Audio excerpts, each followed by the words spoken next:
What made you ashamed of the family you built?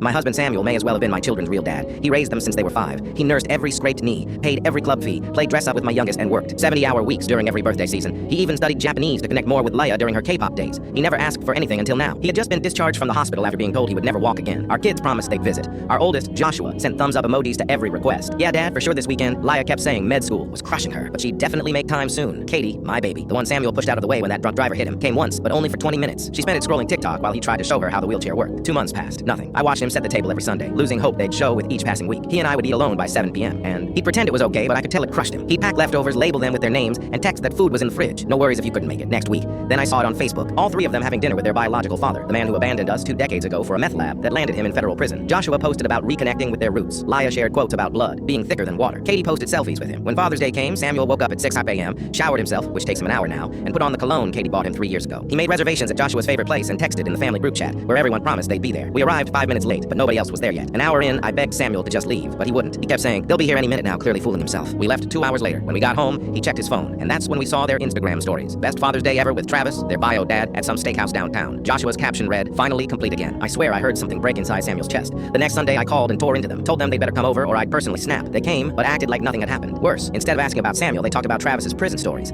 how misunderstood he was, how the system failed him. Samuel finally asked, voice small, did I do something wrong? Why won't you visit me anymore? Leia actually rolled her eyes. God, Samuel, we're adults. We don't need you hovering. Joshua shrugged. Besides, our real dad is back now. We need that relationship too. Real dad. The words hung there like a knife in the air. Samuel just nodded, smiled, and served dinner. 2 weeks later, they all texted. Joshua needed $5,000 for car repairs, Leia $8,000 for MCAT prep, Katie $3,000 for a Cabo trip. Samuel told them to come for Sunday dinner. He'd have their checks ready. When they showed up, they didn't even look at him, just whispered about how slow he was moving and laughed about something Travis had said about cripples milking sympathy. Samuel wheeled over 3 envelopes. They tore them open like it was Christmas morning, only to find $1 each. Their faces shifted from greedy to furious in seconds. They turned to Samuel, but I stood up, slamming my hands on the table. Sit down, all of you. They looked shocked that I was speaking. Mom, you can't be serious. We're your actual kids. I laughed. My actual kids? I actually chose dope over feeding you. I actually left you in dirty diapers for days. I actually brought men home who scared you so badly you hid in closets. Your dad, Samuel, was one of those men, and he stayed. He raised you. He actually taught Joshua to drive. Actually held Leia's hair during her bulimic days. Actually lost his leg saving Katie from a drunk driver. I pulled out my phone and showed them their group chat, making fun of his wheelchair, calling him pathetic, planning to milk him for money to give to Travis. Joshua went pale. You went through our phones? No, you idiots. You backed them up to the family cloud, the one Samuel set up and pays for. I walked to the door. You know what your real dad asked you for money for? His dealer. Yeah, I know about that too. And you were going to take it from the man who destroyed his body raising you. My voice cracked. Samuel hasn't felt his legs for 4 months. He cries during physical therapy, not from pain, but from watching videos of Katie's dance recital, knowing he'll never walk her down the aisle. They started protesting about tuition, rent, life. Cancel it all, Samuel, I said. He nodded, pulled out his laptop. Already done. You have 30 days before you're dropped from school. Your father can handle it now. The real one, right? They glared like we were the villains and stormed out, yelling that this wasn't over. Their real dad wouldn't put up with this.